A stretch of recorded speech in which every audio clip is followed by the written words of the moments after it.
यह कहानी है गरीब चतुर दोस्त की, जो कि एक छोटे से गांव में रहते थे। इन दोनों के नाम थे रामू और श्यामू।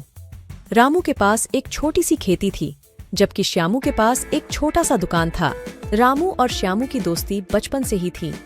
वे हमेशा एक दूसरे के साथ रहते थे, खेतों में खेलते थे और साथ में अपने सपनों की बात किया करते थे। श्यामू की दुकान में एक सफेद बिल्ली घुस आई। वह बिल्ली बहुत ही प्यारी और मस्तिष्कपूर्ण थी, लेकिन दुर्भाग्य से वह बिल्ली बहुत ही भूखी और बेहोश थी। श्यामू ने उसे अपनी दुकान के बाहर देखा और उसे अपने अंदर ले आया।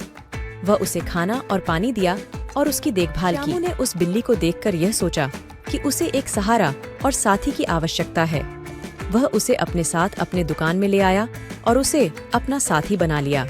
वह बिल्ली उसकी दुकान की रक्षा करने में मदद करती और उसके ग्राहकों को भी खुश करती। धीरे धीरे लोग उस बिल्ली के प्यार और मस्तिष्कपूर्ण चरित्र को पसंद करने लगे और उसके दुकान में आने लगे। एक दिन रामू और श्यामू ने समझौता किया कि वे अपनी खेती और दुकान के माध्यम से एक अधिक बड़ी समाज सेवा कर सकते हैं। वे निर्धारित किया कि वे अपनी कमाई का एक हिस्सा सामाजिक कार्यों के लिए देंगे। दुकान में एक छोटा सा कोना सेट करते हैं, जहां वे गरीब बच्चों को मुफ्त में पढ़ाई और खाना प्रदान करते हैं। वे भी अपनी खेती से अतिरिक्त फसलें लेकर गरीबों को बांटते हैं। एक दिन गांव में एक बड़ा मुद्दा उठा। गांव के पास एक नदी थी, जो कि बारिश के कारण बड़ी बह गई थी। यह नदी नाके के पास स्थित थी और लोग अपने दिनचर्या के लिए इसे पार करने के लिए इस्तेमाल करते थे। लेकिन अब नदी बहुत ज्यादा उफान पर थी और लोग डूबने के खतरे में थे। रामू और श्यामू ने तुरंत काम पर लग गए।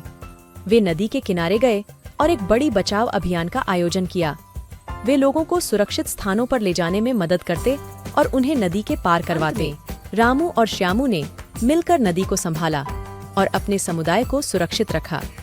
उनका यह साहसिक कदम उनके समुदाय में आदर्श बन गया और लोग उन्हें सम्मानित करने लगे। रामू और श्यामू की दोस्ती, उनकी नेकियों और साहसिकता की कहानी लोगों के दिलों में आदर्श बनी। यह एक सच्चे और अनूठे दोस्तों की कहानी है, जो हमेशा एक दूसरे के साथ होते हैं और अपने समुदाय के लिए समर्पित होते हैं।